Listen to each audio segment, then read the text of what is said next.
اس کے ساتھ ہی آپ کو بتائیں کہ نام نہاد اسٹیٹ اداکارہ نے بلیک میلر اور بطہ خوری کا روپ ڈال لیا، اپنے آپ کو انٹرنیشنل مافیا کا ممبر شو کرتی ہے اور دبئی میں مقیم سابقہ شوہر کی دولت ہٹانے کے لیے باقاعدہ سوچے سمجھے منصوبے کے تحت دلربا ادائیں دکھا کر عامر شہزاد سے شادی کی اور طلاق کے بعد 1 لاکھ روپیہ ماہانہ بھتہ وصولی شروع کر دی۔ اسی حوالے سے مزید رپورٹ کر رہے ہیں ہمارے نمائندے علی شرازی۔ جی علی، بتائیے گا کیا تفصیلات ہیں آپ کے پاس؟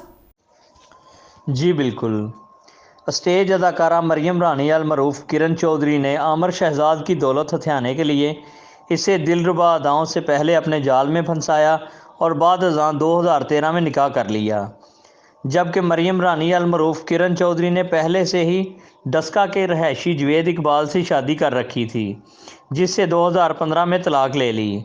اس طرح نکاح پر نکاح جیسے جرم کی مرتکب ہوئی، بعد ازاں عامر شہزاد کے ساتھ دبئی میں مقیم ہو گئی۔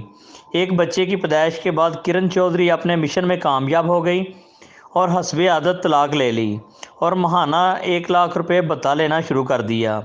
مطلوبہ رقم نہ دینے پر معصوم بچوں کو قتل کرنے کے نام پر اپنے شوہر کو بلیک میل کرنے لگی۔ پاکستان واپس آ کر شہزاد کے دیگر بچوں کو اغوا اور سنگین نتائج بھگتنے کی مسلسل دھمکیاں دے رہی ہے، جس سے اہل خانہ خوف و ہراس میں مبتلا ہیں اور عدم تحفظ کا شکار ہو چکے ہیں۔ مریم رانی المعروف کرن چودھری جیسی نام نہاد اداکارہ دیگر فنکاروں کی جگ ہسائی اور بدنامی کا سبب اور انڈر ورلڈ کی ایجنٹ بن کر سادہ لوگ شہریوں کو لوٹنے میں مصروف عمل ہے، جس کا راستہ روکنا ناگزیر ہو گیا ہے۔